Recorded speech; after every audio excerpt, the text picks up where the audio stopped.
Assalamualaikum anak-anak. Hari ini Ibu akan menjelaskan mengenai rotasi dan revolusi bumi. Oke, yang pertama Ibu akan membahas mengenai rotasi bumi. Jadi rotasi bumi itu adalah gerak bumi pada porosnya. Ya, sudah kita ketahui setiap planet itu pasti melakukan gerak revolusi dan juga rotasi. Nah, begitu pula dengan bumi. Jadi, satu kali putaran, bumi memerlukan waktu 23 jam dan 56 menit.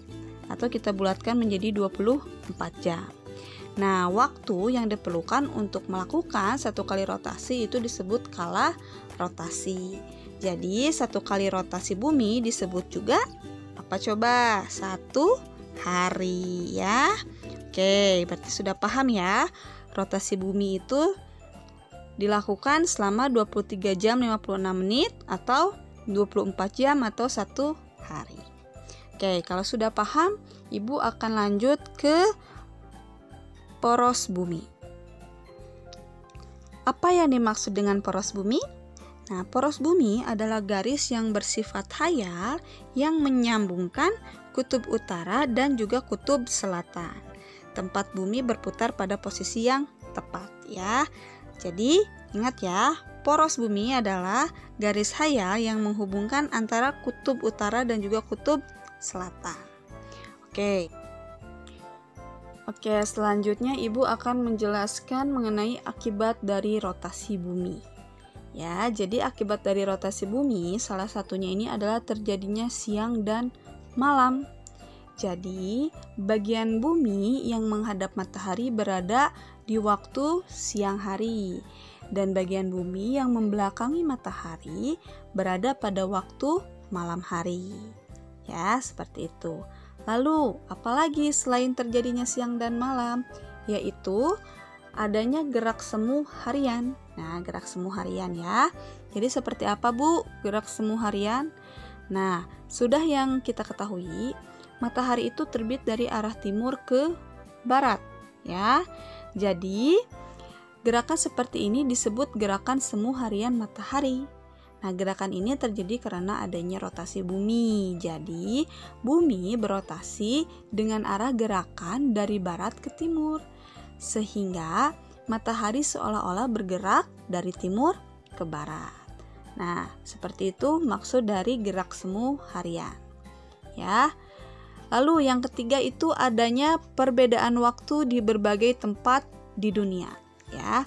Yang sudah kita ketahui di Indonesia itu ada 3 perbedaan waktu, yaitu ada WIB, WITA, WIT atau waktu Indonesia bagian barat, waktu Indonesia bagian tengah, dan waktu Indonesia bagian timur. Nah, ini perbedaan waktunya itu antara WIB ke WITA itu adalah 1 jam, dari WIB ke WIT itu 2 jam. Ya, jadi yang sudah kita ketahui matahari itu kan terbit dari arah timur ya, jadi wilayah bagian timur ini akan lebih awal datang pagi hari ya, lalu nanti ke daerah WIT, lalu nanti ke daerah WIB ya, seperti itu. Nah, jadi di sini ada bagian-bagiannya. Jadi daerah WIT ini, WIB ini ada Pulau Jawa, Pulau Sumatera, Pulau Madura, dan juga Kalimantan Barat. Sedangkan WITA itu ada di daerah Kalimantan Selatan, Kalimantan Timur, Kalimantan Tengah, Pulau Sulawesi, Pulau Bali, Nusa Tenggara Barat, dan juga Nusa Tenggara Timur. Lalu daerah WIT itu ada Kepulauan Papua dan juga Maluku. Ya, oke, sejauh ini sudah paham? Jadi ada 3 ya akibat rotasi bumi itu: terjadinya siang dan malam, adanya gerak semu harian, dan juga perbedaan waktu di berbagai tempat di dunia.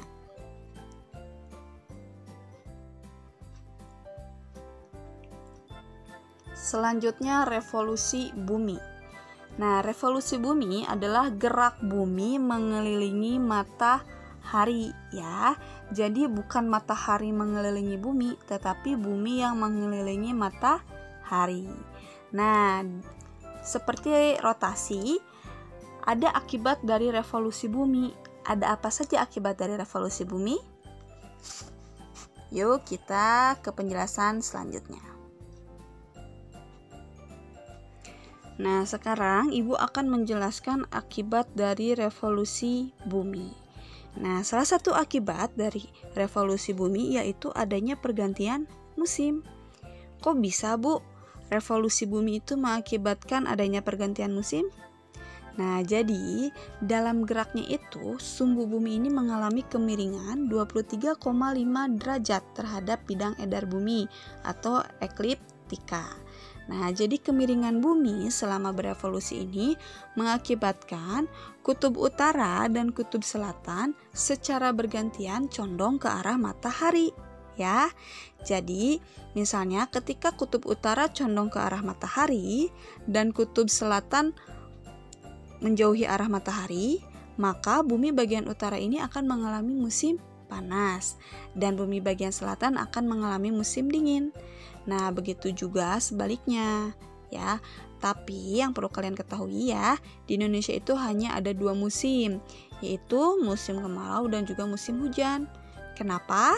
Karena Indonesia itu dilalui oleh garis khatulistiwa, sehingga hanya memiliki 2 musim. Oke, sekarang kita perhatikan di sini tanggal 21 Maret sampai 21 Juni. Ya, kita lihat di sini kutub utara condong ke arah matahari. Sebaliknya di sini kita lihat kutub selatan mulai menjauhi matahari, ya. Sehingga daerah yang terkena sinar matahari ini lebih sedikit. Jadi kesimpulannya, waktu siang di belahan bumi utara ini lebih panjang daripada waktu malam. Jadi pada saat itu belahan bumi utara ini mengalami musim semi dan belahan bumi selatan mengalami musim gugur. Oke, selanjutnya kita lihat di sini tanggal 21 Juni sampai 23 September, ya. Nah, di sini kita lihat nih, kutub utara mulai menjauhi matahari dan kutub selatan nih mulai condong ke arah matahari. Nah, bisa disimpulkan apa coba? Ya, belahan bumi utara lebih panjang waktu siangnya daripada waktu malamnya. Ya, jadi pada saat itu belahan bumi utara ini mengalami musim panas dan belahan bumi selatan mengalami musim dingin, ya. Lalu selanjutnya kita lihat tanggal 23 September sampai 22 Desember.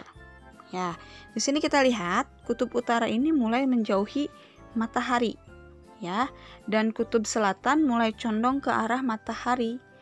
Jadi bisa disimpulkan apa? Ya, waktu siang di belahan bumi utara lebih pendek daripada waktu malam, ya. Jadi pada saat itu belahan bumi selatan mengalami musim semi, ya. Lalu selanjutnya kita lihat tanggal 22 Desember sampai dengan 21 Maret. Coba kita lihat. Kutub utara ini lebih condong ke arah matahari dan kutub selatan menjauhi matahari.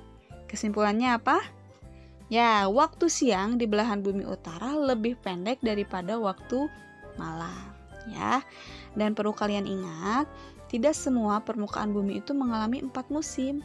Yang sudah tadi Ibu jelaskan, daerah di sekitar khatulistiwa seperti Indonesia hanya mengalami 2 musim, yaitu musim kemarau dan juga musim hujan. Nah, pada bulan Maret sampai Agustus, Indonesia itu mengalami musim kemarau. Sedangkan September sampai Februari itu Indonesia mengalami musim hujan. Nah, seperti itu ya. Oke, selanjutnya, selain adanya pergantian musim, akibat dari revolusi bumi itu adalah adanya gerak semu tahunan matahari, ya. Nah, seperti apa itu Bu gerak semu tahunan matahari? Nah, sekarang Ibu mau nanya nih sama kalian ya. Pernah nggak kalian memperhatikan posisi terbit matahari?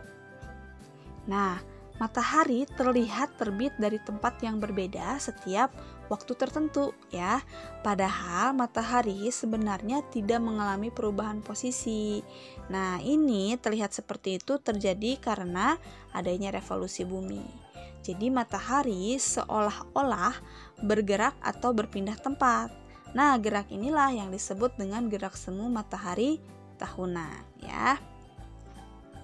Lalu kita lihat di sini tanggal 21 Maret, ya. Dilihat dari sini, matahari tepat berada pada garis khatulistiwa atau berada di posisi 0 derajat.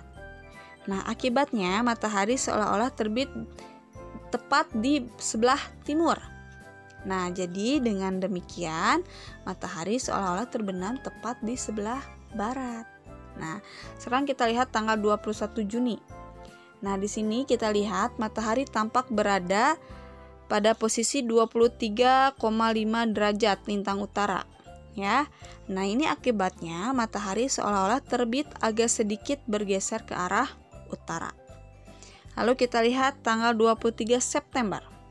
Nah, di sini kita lihat matahari tampak kembali berada pada garis khatulistiwa, ya. Jadi akibatnya matahari ini terbit tepat di sebelah timur. Lalu selanjutnya kita lihat di sini tanggal 22 Desember. Kita lihat di sini matahari berada pada posisi 23,5 derajat lintang selatan.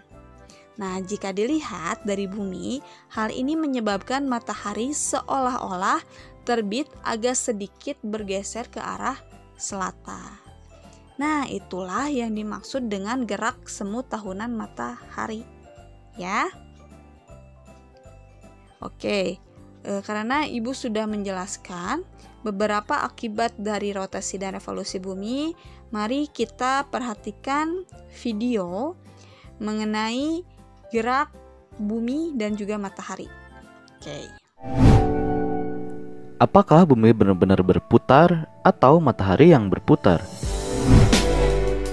Saat ini bumi berputar dengan dua cara, yaitu berputar pada porosnya atau berotasi, dan berputar mengelilingi matahari.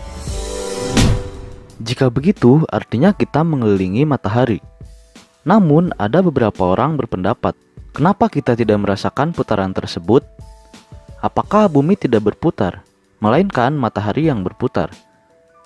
Lebih baik tonton video ini sampai habis, agar kalian tidak salah paham dengan apa yang Nokturnal sampaikan.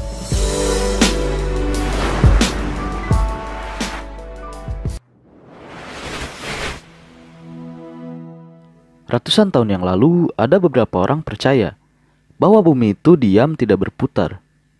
Saat itu, manusia percaya bahwa perubahan siang dan malam serta perubahan musim disebabkan oleh bergeraknya matahari, bulan, dan bintang.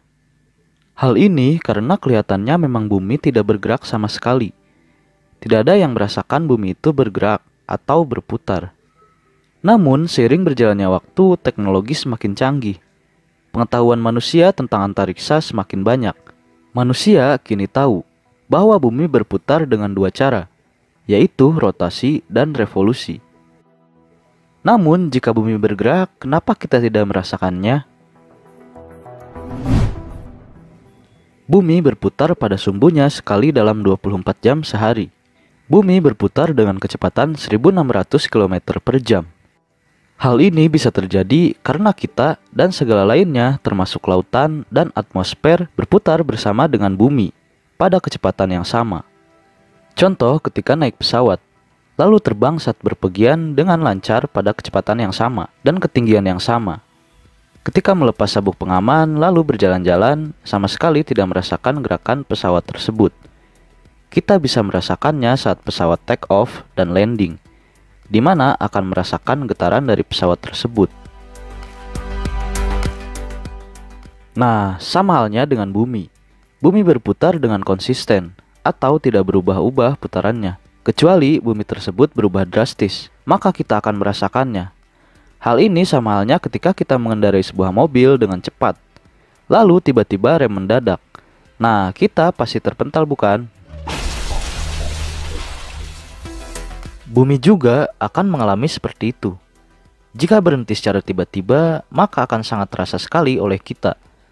Bahkan mungkin saja kita dan semua yang ada di bumi semuanya akan terpental. Jadi kita memang tidak merasakan bumi itu berputar, karena ia berputar sangat stabil dan bergerak dengan kecepatan yang sama. Semoga bermanfaat dan terima kasih sudah menonton.